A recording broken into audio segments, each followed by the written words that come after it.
Yo, what's good, y'all? What's good? What's good? What's good? Hope you guys are doing good. Welcome back to another episode of Isaac Inspires. This time on the bass. I know it's been a minute and you guys have been like hating me for for not having these videos out, but I have a new setup now. I moved everything around, so we're good to go, officially good to go. Um, Yeah. So in this video, what I want to talk about with you guys is fretboard knowledge. This is going to be more of an instructional video, theoretical video. And then I'm going to make another video, a part 2 to this. And then that's going to be more like exercises you guys can use. But I'm just going to explain how important it is to know your fretboard, how you can know your fretboard, the concept, why would you want to know your fretboard? And then I'll give you guys some more exercises in the next video. So knowing your fretboard is very important for multiple reasons. First of all, you want to know where you want to play, right? If I said play C and you don't know your fretboard, then how are you going to play C, right? So you want to know it for that reason, but also you want to know it because you'll hear people doing stuff like and then they'll come down here, just doing all types of weirdo stuff, and I know it's really cool, and you guys want to know how to do it, so. The key is fretboard knowledge, okay? So what fretboard knowledge is knowing, for instance, if I take the note C, right? Now, mind you, again, I'm tuned to A.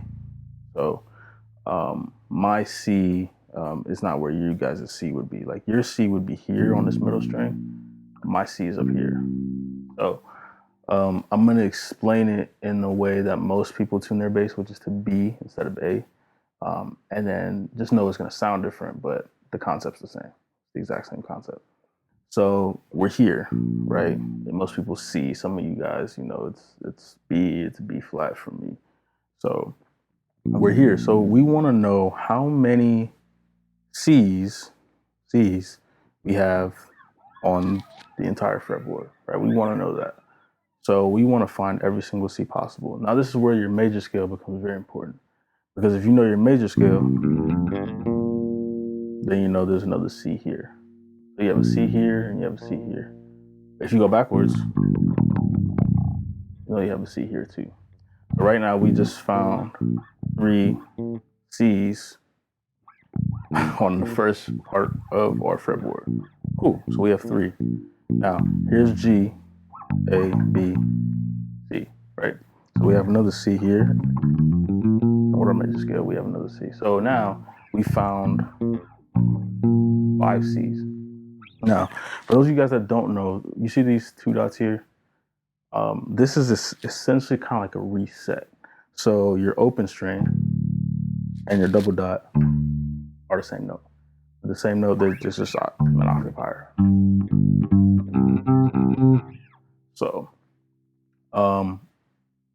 with it being a reset, that means that everything that's up here is the same down here. Now, my bass is a 24 fret bass, so obviously, I have this octave, I have this octave, and I also have this octave.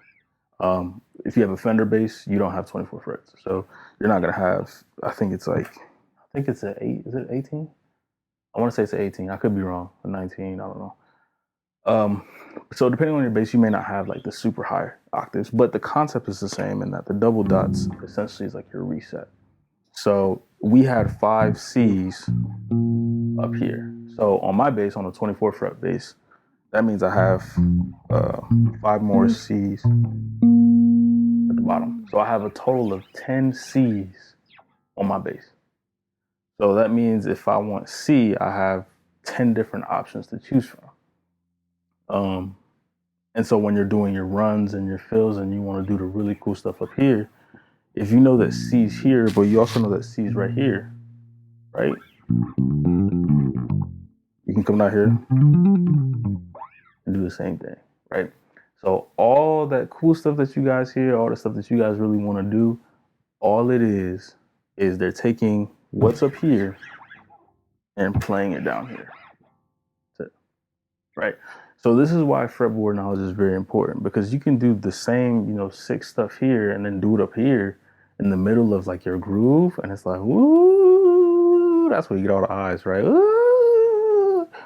So if you want all the eyes, no, we don't do it for eyes, by the way. That's not why we do this. But I'm just saying, if you want to learn some really cool fills and you want to be able to do really cool stuff and understand what you're doing, fretboard knowledge is very important. So the key to fretboard knowledge is to know where all your notes are on the first half of the bass.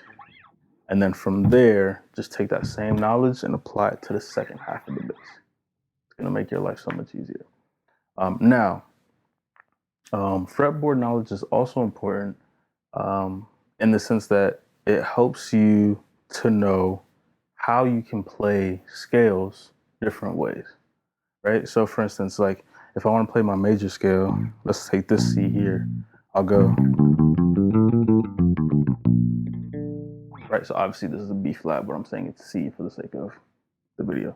So this is B flat.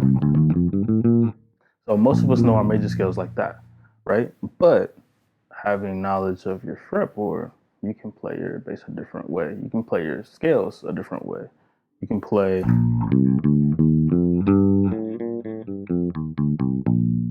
right? That's kind of an abnormal way to play a major scale. Most people wouldn't play a major scale like that. You can play it, if you really want to be weird, you can do, and then come all the way up here,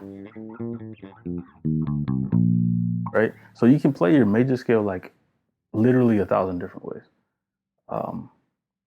So that's the other reason fretboard knowledge helps is because sometimes, like let's say you're up here and you want to figure out how to get back down here, right? But if you just know your major scale, that only gets you here. It doesn't get you all the way back here. So you're gonna have to adjust your major scale in order to get you back down here. So that's why fretboard knowledge is also very important, because that will allow you to figure out where you're going and how to get where you're going in an efficient time. So yeah, that's pretty much it for this video, guys. That's pretty much why you want to know your fretboard. In the next video that I'm going to do, I'm going to talk about ways to some exercises you can use in order to do your scales like I showed you guys, be able to do scales in different formats and still get the result that you're looking for. And then some exercises where you'll be sliding up and down the neck in order to kind of build speed and build accuracy that way. And so that's the other thing I'm gonna point out. Last thing I'm gonna say is when you finally get this fretboard knowledge stuff down, if you're going from here to here, make sure that you're accurate, that you're precise. You'll get things like, and then they want to come down here, but they'll like miss the note. Make sure precision. This is why you have to practice, right? You have to practice this stuff.